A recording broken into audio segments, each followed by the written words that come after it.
শান্ত ওমর সহ 6 জন ভাইকে আওয়ামী লীগ সান্ডা পান্ডারা এবং পুলিশরা পাখির মতো গুলি করে হত্যা করেছিল। আজকে আবারও সেই আওয়ামী লীগের সান্ডা পান্ডারা আমাদের বন্ধুদেরকে হত্যা করার পরিকল্পনা করেছিল। আমরা স্পষ্ট করে বলে দিতে চাই, বর্তমান সরকারকে আপনারা জুলাই রক্তের উপর দিয়ে এখানে বসেছেন।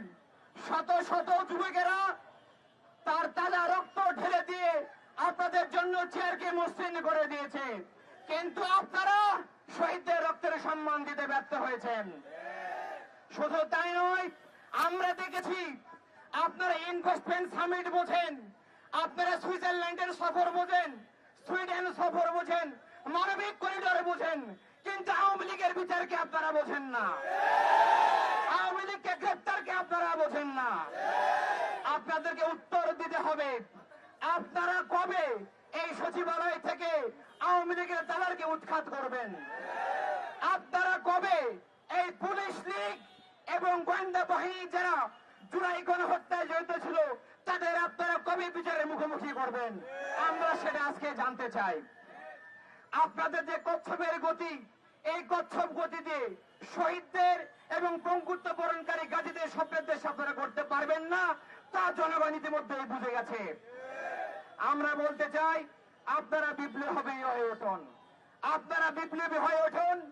যদি আপনাদের উদাসীনতার কারণে কোন জুলাই যোদ্ধা রক্তে আবার রঞ্জিত হয়, কোন সাধারণ জনগণ আবার রক্তে রঞ্জিত হয়, জুলাই অভ্যুত্থান যদি ব্যাহত হয়ে যায়, বিপ্লবের রূপান্তর করতে আমরা না পারি, তাহলে ইন্টারিম আপনি মনে রাখবেন, আপনাদের সবাইকে জনগণের মুখোমুখি করতে আমরা বাধ্য হব। আমরা বলতে চাই, আপনারা যারা সরকারে বসে আছেন, স্পষ্ট করে আপনারা শুনে রাখুন, আপনারা যদি দ্রুত সময়ের মধ্যে গোপালগঞ্জের ঘটনায় এই বর্বর সন্ত্রাসীদেরকে দ্রুত সময়ের মধ্যে গ্রেফতার না করেন, তাহলে আমরা তীব্র আন্দোলন করে চলতে বাধ্য হব। দ্রুত সময়ের মধ্যে গোপালগঞ্জে গিয়ে যদি আপনারা উচিত শিক্ষা দিতে না পারেন, তাহলে কিন্তু জনগণ আপনাদেরকে উচিত শিক্ষা দিতে বাধ্য হবে।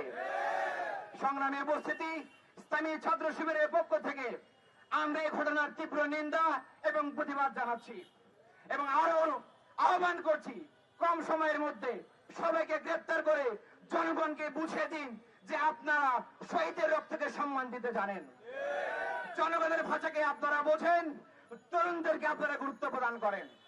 সংগ্রামী উপস্থিতি, আগামী দিনে দেশ ইসলাম রক্ষার আন্দোলনে ভারতের দালাল মুক্ত দেশ গঠনের আন্দোলনে অংশগ্রহণ করার উদাত্ত আহ্বান জানিয়ে আজকের মতো বিদায় নিচ্ছি। আসসালামু আলাইকুম রহমতুল্লাহ। বাংলাদেশ জিন্দাবাদ, ইসলামী ছাত্র শিবির জিন্দাবাদ।